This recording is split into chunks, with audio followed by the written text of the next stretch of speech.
നമസ്കാരം. മലയാളി വാർത്തയിലേക്ക് സ്വാഗതം. കാലവർഷം അടുത്ത 36 മണിക്കൂറിനുള്ളിൽ തെക്കൻ കിഴക്കൻ ബംഗാൾ ഉൾക്കടൽ, തെക്കൻ ആൻഡമാൻ കടൽ, നിക്കോബാർ ദ്വീപ് എന്നിവിടങ്ങളിൽ എത്തിച്ചേരാൻ സാധ്യത. തുടർന്ന് മെയ് 31 കേരളത്തിൽ എത്തിച്ചേരാൻ സാധ്യതയെന്നും കേന്ദ്ര കാലാവസ്ഥാ വകുപ്പ് അറിയിച്ചു. തെക്കൻ ഛത്തീസ്ഗഡിൽ നിന്ന് തെക്കൻ കർണാടക വരെ ന്യൂനമർദ്ദപാത്തി രൂപപ്പെട്ടിരിക്കുന്നു. മറ്റൊരു ന്യൂനമർദ്ദപാത്തി മറാത്തുവയിൽ നിന്ന് തെക്കൻ തമിഴ്നാട് വഴി ചക്രവാത ചുഴിക്ക് നീണ്ടു നിൽക്കുകയാണ്.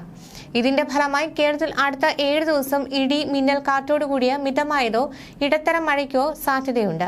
ഇന്നു മുതൽ മെയ് 21 വരെ തീവ്രമായ മഴയ്ക്കും മെയ് 19 മുതൽ 22 വരെ ഒറ്റപ്പെട്ട സ്ഥലങ്ങളിൽ ശക്തമായ അതിശക്തമായ മഴയ്ക്കും സാധ്യതയുണ്ടെന്ന് കേന്ദ്ര കാലാവസ്ഥാ വകുപ്പ് അറിയിച്ചു. തെക്ക് പടിഞ്ഞാറൻ ബംഗാൾ ഉൾക്കടലിൽ മെയ് 22 സീസണിലെ ആദ്യ ന്യൂനമർദ്ദം രൂപപ്പെടാൻ സാധ്യതയുണ്ട്. വടക്ക് കിഴക്കൻ ദിശയിൽ സഞ്ചരിച്ച മധ്യ ബംഗാൾ ഉൾക്കടലിൽ തീവ്ര ന്യൂനമർദ്ദമായി ശക്തി പ്രാപിക്കാൻ സാധ്യതയെന്നും കേന്ദ്ര കാലാവസ്ഥാ വകുപ്പ് അറിയിക്കുന്നു. തെക്കൻ തമിഴ്നാടിന് മുകളിലായി ചക്രവാത ചുഴി നിലനിൽക്കുകയാണ്. തെക്കൻ ഛത്തീസ്ഗഡിൽ നിന്ന് തെക്കൻ കർണാടക വരെ ന്യൂനമർദ്ദപാത്തി രൂപപ്പെട്ടു. മറ്റൊരു ന്യൂനമർദ്ദപാത്തി മറാത്തുവാഡയിൽ നിന്ന് തെക്കൻ തമിഴ്നാട് വഴി ചക്രവാത ചുഴിയിലേക്ക് നീണ്ടു നിൽക്കുകയാണ്.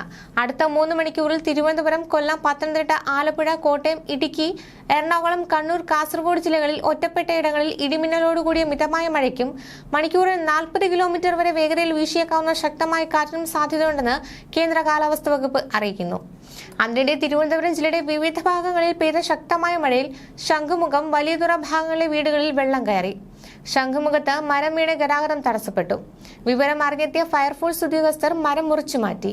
മുക്കൊലിക്കലിൽ വീടുകളിലും കടകളിലും വെള്ളം കയറി. അട്ടക്കുളങ്ങര, കിള്ളിപ്പാലം റോഡിലും ചാലയിലും വലിയ രീതിയിലുള്ള വെള്ളക്കെട്ടാണ് രൂപപ്പെട്ടിരിക്കുന്നത്. സ്മാർട്ട് സിറ്റി റോഡ് പണി പൂർത്തിയാകാത്തതിനാണ് പലയിടങ്ങളിലും വെള്ളക്കെട്ട് രൂക്ഷമാകാൻ കാരണം. വെള്ളത്തിനടിയിൽ കോൺക്രീറ്റ് കമ്പികൾ അടക്കം കിടപ്പുണ്ട്. തോടുകളടക്കം കരകവിഞ്ഞ് ഒഴുകുകയാണ്. മഴക്കാലത്തിന് മുമ്പുള്ള ശുചീകരണം പാളിയതും തിരിച്ചടിയായി. വെള്ളക്കെട്ട് പലയിടത്തും ഇപ്പോഴും തുടരുകയാണ്. ശക്തമായ മഴ കാരണം മലയോര മേഖലകളിലേക്ക് ജാഗ്രതയോടെയുള്ള യാത്ര വേണമെന്ന് ജില്ലാ കളക്ടർ അറിയിച്ചു.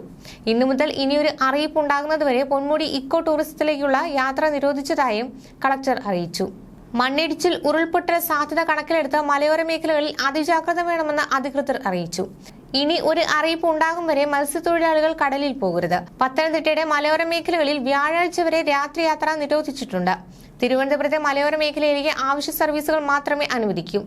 തിരുവനന്തപുരത്തും പത്തനംതിട്ടയിലും ഇടുക്കിയിലും ക്വാറിംഗ് നിരോധിച്ചു. തമിഴ്നാടിന് മുകളിലായുള്ള ചക്രവാത ചുഴിയുടെ സ്വാധീന ഫലമായാണ് ശക്തമായ മഴ തുടരുന്നത്. ന്യൂസ് ഡെസ്ക്, മലയാളി വാർത്ത.